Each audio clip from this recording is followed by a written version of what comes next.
everyone, Ken Horowitz from Sega16.com again, back with another pickup video. Lots of Nintendo stuff this time. Fortunately, I haven't been able to find a lot of Sega things. But that's the way it goes. You go to flea markets, go to thrift stores, pawn shops, different places, and just about what everybody has is NES, Super Nintendo, Nintendo 64. So I collect those too, but it kind of irks me that I can't find more Sega stuff. I did find a couple of things, but I didn't find as much as I would have liked. So I'll save the Sega stuff for last because there's only a few of those. The first thing I got, a couple of things not related to Nintendo or Sega. I got The Last of Us for the PlayStation 3. I don't have a PlayStation 4 yet. I plan to get one, but this was cheap, and I'm probably one of the few people around who hasn't played it. And I hear nothing but great things about this game, so I wanted to try it out. And for the price, you know, maybe I'll play the remaster later on, depending on how much I like it. I'm not adverse to playing through a game more than once, especially if it's a really good game. So if this one is as good as everyone says it is, I'll probably play through it again. I also got one Atari game. I went to a car trunk flea market type. People posted on a page on Facebook that they'd be selling games out of the trunk of their car. We met in the parking lot of the mall near my house. About a dozen people went. We've done it for 3 weeks in a row, and first 3 or 4 people went, then 6, 7 people went, now a dozen people went, so hopefully it'll keep getting bigger. And I managed to pick up at least one Atari game, and that's Mega Mania. I saw this one, I saw the label, and I knew what it was. Just looking down, standing down, looking down at the bag, I knew exactly what game this was. I used to love this game back when I had my Atari. I didn't have an Atari 2600. I had the Sears one, the Telestar I think it was called. And I got that. There was a TV repair shop a block from my house, and he had the Sears system and about 10 games. He was selling it for 15 bucks. This was 1985. And I remember where I went and I begged my mom and I begged my mom and I begged my mom for the money, and she finally gave in and gave me the $15, and I ran over there. I asked the guy to save it for me. I told him, I'm gonna get it, I'm gonna tell my mom and I'm gonna get the money. And he said he'd hold it until closing. And I got there like 10-15 minutes before he was going to lock up, and I got my Atari. One of the games, my Sears, one of the games it came with was Mega Mania. And this and Kaboom were probably the 2 games I played the most. I always liked this one because the little ship looks like the Enterprise from Star Trek. But man, this game was fun. I love games like this, Space Invaders, Astro Smash, just awesome games. I'd get into television just for Astro Smash. Okay, next I'm going to go into the Nintendo stuff. 2 Wii games I got. First thing I got is Baroque. I saw some videos of this. It looks interesting, but the fact that I got it for $2.69. Now, I know that some people say, well, you shouldn't buy games just because they're cheap. That's true. I wouldn't buy everything or anything just based on price alone. But if it's a game that I've been thinking about, eyeing it, waiting for a price that's, you know, just right, you can't get any more just right than $2.69. So I figured it was the only copy they had. It was complete, in good condition. So I figured, well, I'll jump on that for $2.69 and finally get to play this, because the videos I'd seen on YouTube looked really interesting, you know. It doesn't have to be a AAA title for me to be interested in it, and it's by Atlas, so I figured it can't be bad. Atlas doesn't really make bad games. The other one I got was Xenoblade Chronicles. Now I know this came out for the 3DS, but it came out for the new 3DS, and I can honestly say that Nintendo and can get screwed if they think that I'm going to go buy a brand new $200 DS to play one game. I managed to find the copy complete. I got it at a fair price. I paid 50 bucks for it, but I figured I really wanted to play it before the sequel comes out, because I plan to get the sequel. And I don't regret the purchase, because this is a really good game. I mean, the graphics are very good. I mean, for the Wii, right? But the world is really interesting. The enemies, the combat system, lots of side quests. Even has achievements. I mean, a Wii game with achievements. That's weird. But it's really, really fun. Some of the bosses can scale up a little bit too drastically. You know, you're level 15 and you're supposed to fight the next boss, and the next boss just goes boom, hits you, kills you with one hit. So you have to grind or upgrade your weapons a little bit more often than you'd like to. Or also, it's probably because I'm still learning the techniques on how to do combo attacks and how to use the Minato, or whatever the sword is called. I think it's Minato. Yeah, the Monado. How to use its special abilities and things like that. And probably I'm just haven't gotten over the learning curve yet. But it's if you played Grandia, the combat system reminds me a lot of Grandia. But it's a really, really good game, and I don't regret the purchase at all. I also got some NES games. I got Raid on Bungling Bay. This cost me $2.50, this game. A little bit cheaper than Burrow. But it was in good condition, and I got this at the car flea market sale, trunk sale. And look, it's Broderbund. I've never played it, and I decided for $2.50 to give it a chance. I also got Pinball Quest, which I had been looking for, and I found this at a thrift store for $6.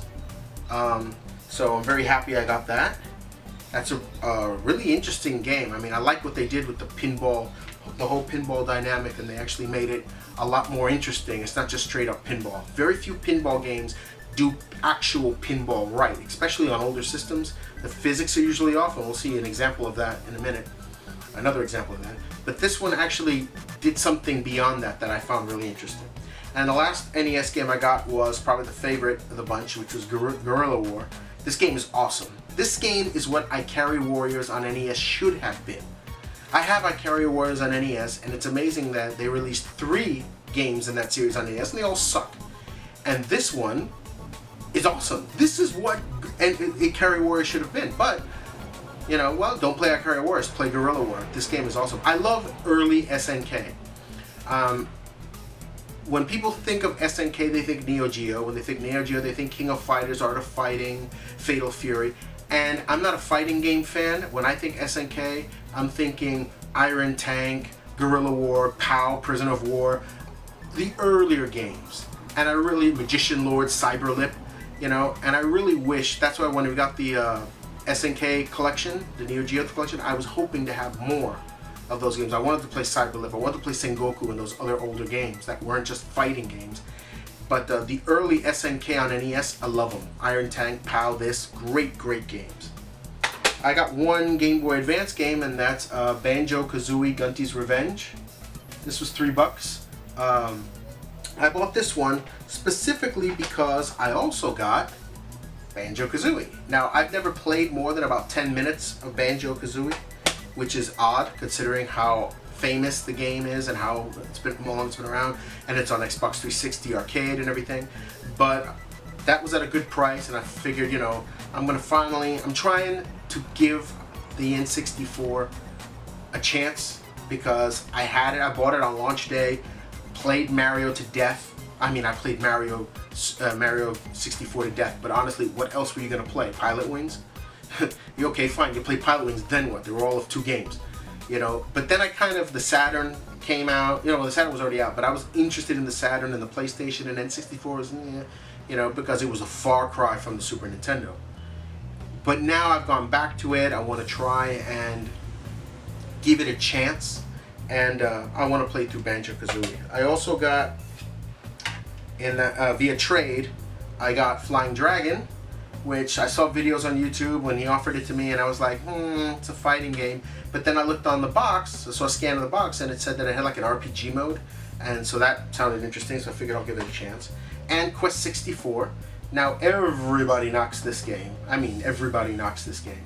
And I didn't find anything so bad about it. I mean, it's not a Final Fantasy or a Phantasy Star or, you know, or anything like that, but first of all, there are what, 3 RPGs on the Nintendo 64? Shadowgate 64, this, and I think Alien Chronicles, and that's it. But it's not a bad game. The camera is ass, but most cameras in games of that generation were ass, especially when you had one analog stick. But it actually, I think you press the B button and you can straighten the camera out pretty easy. But it's not bad at all. Not as bad as people make it out to be. And the last thing I'm going to show you are the Sega games. I only got 3 for 3 different systems. The first game I got, which is probably, no, I think I should save this one for last because this is the best one. I got for Saturn, Baku Baku, which is a great puzzle game, animal-based puzzle game. This is a game that I had to learn to love again. And The sad thing is that the hatred I had for this game has nothing to do with the game itself. I had a friend back in the day when this game first came out who loved this game. He was addicted to it. And every time he came over my house, he brought it and he wanted to play it. And every time I went to his house, he was playing it. And it was one of those games that is a good game, but for some reason you've just seen it so much, or the circumstances under which you've seen it just make you sick of it. I'm sure everybody can at least name one game like that it's a great game, but you just don't want to look at it. That happened to me with Ristar for the longest time. I had a friend who wanted to show me that he could beat Ristar. Ristar is a long game.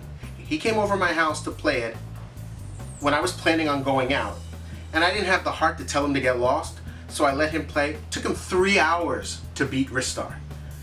And I was sitting, and he's there playing Ristar, and I'm behind him, like, finish me!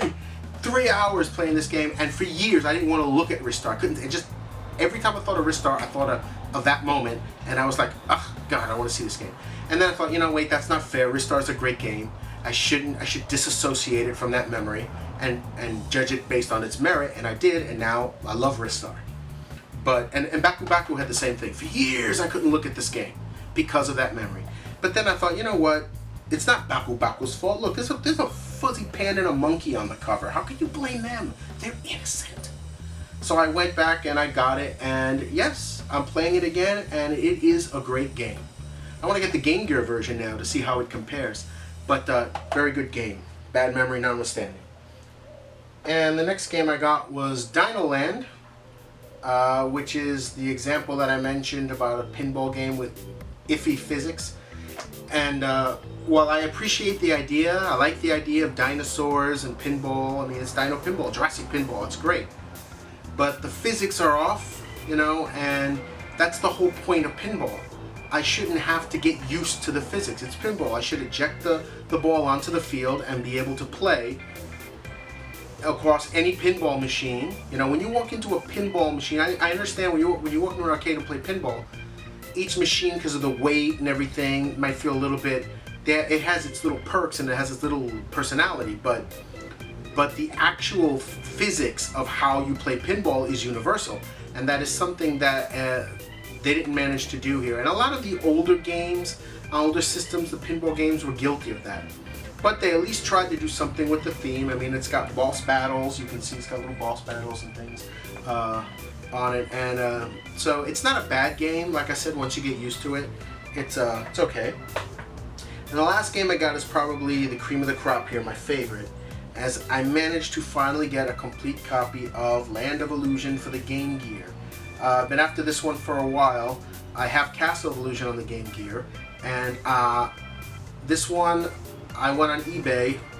It's the only place I can really get Game Gear games, and somebody had just listed it. They had just listed it like a minute before, $24.99 shipped, and I snapped it up. And it's got everything. It's got the manual, the tray, poster, everything, registration card, the whole spiel. And I really wanted this one because I love the Illusion series on the 8-bit systems. Castle of Illusion on the Genesis is my favorite game of all time, but most people think that and World of Illusion on the Genesis is the whole series. And there are 3 games, Castle of Illusion, Land of Illusion, and Legend of Illusion. That's the really expensive one. But those are the 3 games on the Game Gear. That trilogy is excellent. The graphics are different, the levels are different. There's so much more to the series than just the 2 games on Genesis. And I really, really wanted this one. I know we didn't get more than Castle of Illusion on the Master System. I think that's the only one we got. I may be wrong. But the Game Gear got all 3. So it's very, very, very, a very good idea to track down these games and play them because they're very, very good. And I'm very happy to have this one and finally be able to sit down and play it as God intended on a Game Gear. So that's everything I got. I hope you guys enjoyed the video. Let me know what you got in the comments below. Head over to Sega16.com and check out our reviews, features, and interviews. Go to the forums and join the community. Give us a like on Facebook and thumbs up the video here. Subscribe if you haven't already. And until next time, take care.